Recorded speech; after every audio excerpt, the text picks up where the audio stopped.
Di Mara dan di Elim, cara hidup orang Kristen yang benar. Ibadah pada hari ini kita ambil dari Keluaran 15 ayat 22 dan 27. Saudara yang kasih dalam nama Tuhan Yesus Kristus, seringkali kita dibingungkan bagaimana cara hidup yang benar jika ditinjau dari kacamata kekristenan. Saudara yang kasih dalam nama Yesus, hari ini kita terima rema dari kitab Keluaran 15 ayat 22-27 tentang perjalanan suku bangsa Israel di Mara dan di Elim. Dalam kitab Keluaran pasal 22-23 diriwayatkan bahwa Musa menyuruh orang Israel berangkat dari Laut Teberau, lalu mereka pergi ke padang gurun Syur. 3 hari lamanya mereka berjalan di padang gurun itu dengan tidak mendapat air.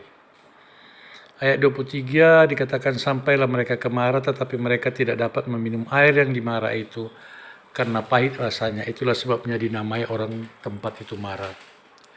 Saudara yang kasih, di sini kita dapat melihat setelah pembebasan Israel di Laut Teberau, mereka berjalan ke padang gurun Syur 3 hari lamanya. Dan perjalanan itu tidak mendapatkan air. Mungkin saja sebagian punya stok di jalanan minuman mereka, keluarga per keluarga, namun itu tidaklah mencukupi bagi Israel menyeluruh yang sedang berjalan di padang gurun itu. Dari sini dapat kita lihat perjalanan Israel dari lautan bebas jalan ke padang gurun 3 hari dan 3 malam dan tidak mendapat air. Ini adalah kehidupan yang penuh tantangan. Jika setelah mereka melalui Paskah dan dibebaskan dari Mesir dipimpin oleh Musa, jika Paskah Yahudi ini kita bawa dalam pemahaman Paskah Kristen, kita dapat gambaran ketika Israel juga memotong anak domba Allah, kemudian memasang darah di pintu agar malaikat maut tidak membunuh anak sulung mereka, dan itulah yang menyebabkan makanya Israel dapat dibebaskan oleh Firaun sehingga mereka dapat meninggalkan Mesir menuju tanah Kanaan.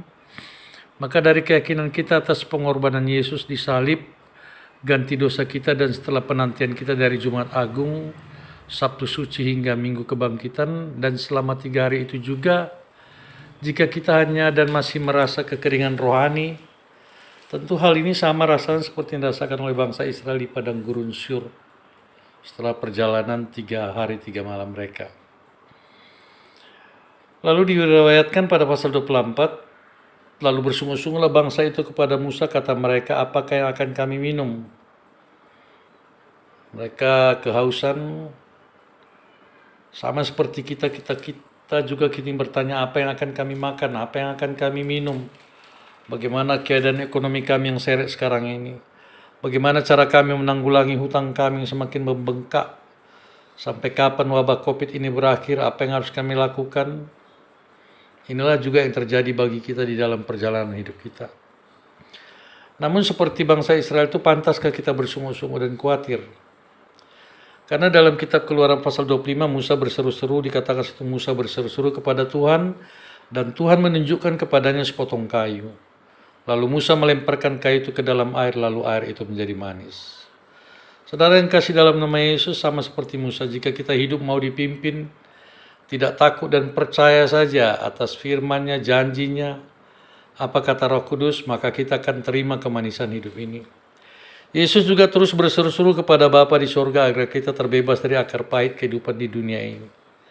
Kayu yang dilemparkan Musa adalah gambaran salib kayu Golgota yang dihempaskan di Via Dolorosa, jalan salib Kristus, agar kita menerima kemanisan rahmat, anugerah, kasih karunia, dan cinta kasih Allah.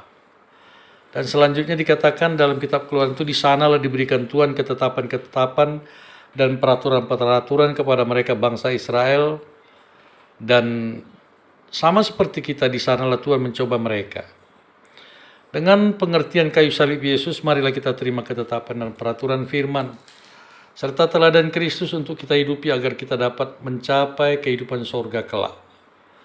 Dan hidup damai tentram, penuh sukacita, ada damai sejahtera. Pertolongan Tuhan tidak akan habis-habisnya, dan kita berjalan dari kemuliaan pada kemuliaan dan hidup menemukan mukjizat di bumi ini. Walaupun begitu beratnya tantangan-tantangan yang kita hadapi sekarang. Tanah perjanjian yang dituju itu biarlah kita terus berdoa. Ya Bapa kami yang di sorga, janganlah bawa kami ke dalam pencobaan, melainkan lepaskanlah kami daripada yang jahat. Jadi ketika Israel dicobai oleh Tuhan, dimarah, maka pada zaman sekarang, zaman kasih karunia ini, marilah kita selalu berdoa. Jangan kita dibawa ke dalam percobaan, melainkan dilepaskan daripada yang jahat. Selanjutnya diriwayatkan dalam Keluaran pasal 26 firman-Nya, jika kamu sungguh-sungguh mendengarkan suara Tuhan Allahmu dan melakukan apa yang benar di matanya dan memasang telingamu kepada perintah-perintahnya dan tetap mengikuti segala ketetapannya, maka aku tidak akan menimpakan kepadamu penyakit manapun yang telah kutimpakan kepada orang Mesir, sebab akulah Tuhan yang menyembuhkan engkau. Ada 10 tulah penyakit yang ditimpakan ke dalam Mesir sebelum bangsa Israel menuju ke Kanaan. Janji yang manis ini juga berlaku kepada kita selaku kita Israel rohani. Kita adalah Israel rohani yang telah dicangkokkan Allah pada Yesus selaku pokok anggurnya, dan kita jugalah penerima janji Abraham.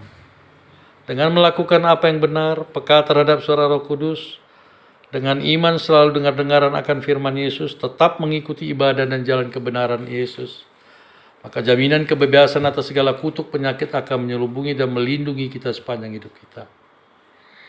Ini janji firman Tuhan bagi kita jika kita percaya. Sehingga orang Kristen yang sejati dalam kitab Mazmur, dalam kitab Markus juga dikatakan, orang benar, orang yang percaya, jika menumpangkan tangan juga akan sembuh. Akhir riwayat Alkitab dalam Keluaran pasal 27, tema dari Mara ke Elim ini dikatakan, sesudah itu sampailah mereka bangsa Israel itu di Elim. Di sana ada 12 mata air dan 70 pohon korma, lalu berkemahlah mereka di sana di tepi air itu. Jadi saudara yang kasih, kita lihat dari Mara, di Mara ada ujian, ada air pahit, dan ada keyakinan soal percaya tidak lemparan kayu Musa. Kemudian pemberian ketetapan-ketetapan dan janji iman di sana. Ketika mereka percaya itu dan mereka menjalaninya, maka akhir daripada perjalanan di Mara sampailah di Elim dengan jawaban 12 mata air dan 70 pohon korma. 12 mata air, 12 tipe watak karakter murid Yesus. Jika dipertanyakan pada kita kira-kira perwatakan karakter siapakah kita dari 12 murid Yesus ini? Apakah kita berkarakter Yudas atau Petrus atau Yohanes atau karakter Thomas yang tidak percaya Yesus kalau tidak melihat dengan mata kepala sendiri? Perjalanan dari Mara ke Elim akhirnya berakhir dengan cerita bahagia. 12 mata air dan 70 pohon korma yang mengenyangkan bangsa itu. Demikianlah pula perjalanan hidup kita. Mari kita renungkan sabda dan firman hari ini dalam kepahitan hidup jika kita berjalan bersama Yesus dan dipimpin oleh Roh Kudus. Dan kita percaya atas firman yang mengatakan jangan takut, percaya saja. Maka segala kepanisan hidup akan menyertai kita. Dan pada akhirnya kebahagiaan yang mengenyangkan kita akan kita terima pada akhir perjalanan hidup kita kelak. Marilah mulai saat ini kita berjalan hidup dalam ketaatan, jujur dan terus di dalam kebenaran.